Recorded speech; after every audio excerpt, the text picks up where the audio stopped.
Bon mardi tout le monde. Donc, point de presse. Aujourd'hui, un point de presse plus court. Je suis allée voir, il n'y avait pas de questions spécifiques DG. Donc, si j'en aborde pas aujourd'hui, c'est simplement parce que semblerait que pour le moment, tout va plutôt bien. Vous n'aviez pas de questions pour moi. Donc, je fais tout d'abord un retour ensuite aux nombreux points de presse du gouvernement Legault, les mesures qui changent. Peut-être juste voir en quoi ça touche les résidences du marché actuellement. Ben, en fait, on ne vous a pas fait de point de presse express parce qu'il n'y a rien qui a changé depuis la dernière fois où on s'est parlé à une toute petite chose près. Donc, la dernière fois qu'on s'était parlé, hein, vous commencez à connaître c'est quoi notre tcha-tcha de la COVID là, avec des pas de côté devant derrière. On nous avait demandé de fermer les espaces gym comme partout au Québec. Maintenant, ils reviennent légèrement sur leur position, c'est-à-dire, oui, on doit garder les espaces conditionnement physique fermés, sauf si vous avez une recommandation du médecin.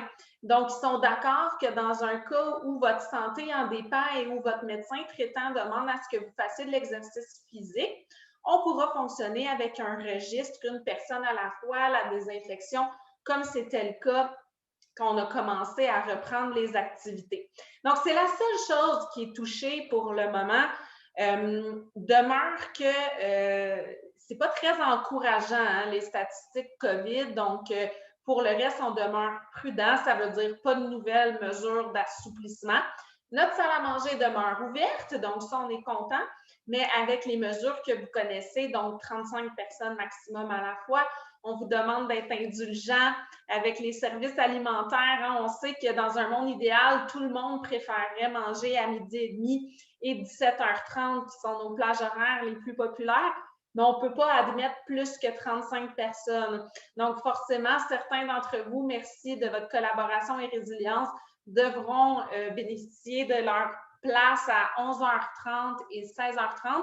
Sinon, évidemment, si vous préférez la formule livraison, il n'y a pas de souci. On ne vous forcera pas à manger à 4h30. Si vous préférez qu'on vous livre, il n'y a pas d'enjeu. Mais on peut juste avoir nos 35 personnes. Donc, voilà. Donc, tout le reste demeure comme c'était. Encore une fois, j'ai envie de dire merci parce qu'il y a beaucoup de familles qui s'informent, qui viennent nous donner un coup de pouce, des proches aidants qui s'impliquent beaucoup. Je demanderais simplement votre collaboration à vous, résidents du marché, mais aussi familles de nos résidents, pour maintenir, s'il vous plaît, les mesures qui vous ont été démontrées, en fait. Donc, les capsules de proches aidants prévoyaient certains engagements en termes de maintenir le 2 mètres, le masque, le lavage des mains.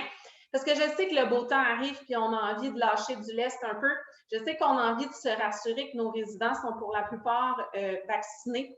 Puis on me répond souvent ça quand on rappelle un peu les mesures. On dit « Ah oui, mais ici, ils sont vaccinés ». D'une part, on a 96 ce qui est énorme, de nos résidents qui sont vaccinés, mais demeure qu'il y en a 4 qui, pour une raison ou une autre, n'ont pas pu avoir le vaccin. Que le vaccin n'empêche pas d'attraper et de donner la COVID comme on nous le mentionne actuellement, et qu'on essaie très, très fort que tous nos employés puissent avoir un vaccin, mais malheureusement, on a beaucoup de nos employés qui n'ont pas la barre du 55 ans et plus requis et pour lesquels c'est plus difficile d'obtenir des rendez-vous actuellement malgré leurs efforts et malgré le fait qu'on soit dans les services essentiels. Donc, dans le but de protéger les résidents du marché, protéger nos très chers employés qui sont au front pour cette guerre à la COVID, s'il vous plaît, maintenant nos bonnes habitudes. Des fois, on se dit, ben, je ne perçois pas un risque dans mon dîner là, tout de suite avec mon prochain aidant, mais pensons en termes de collectif, c'est la demande que je vous fais aujourd'hui. On le voit, les cas augmentent à l'extérieur, les variants, ça n'a rien pour rassurer malheureusement. Donc, on a très bien fait ça et on s'en sort haut la main. Je touche du bois, mais en tout cas, on s'en sort plutôt bien actuellement depuis le mois d'octobre, qui était le début de la deuxième vague. On entame une troisième vague. Gardons notre zone verte. Vous voyez, j'essaie de l'attirer jusqu'au bout des doigts, ce vert dans les résidences du marché. Donc, on compte sur vous pour nous épauler. Sinon, mais je vous souhaite une bonne semaine et je vous dis à jeudi. C'est tout pour moi.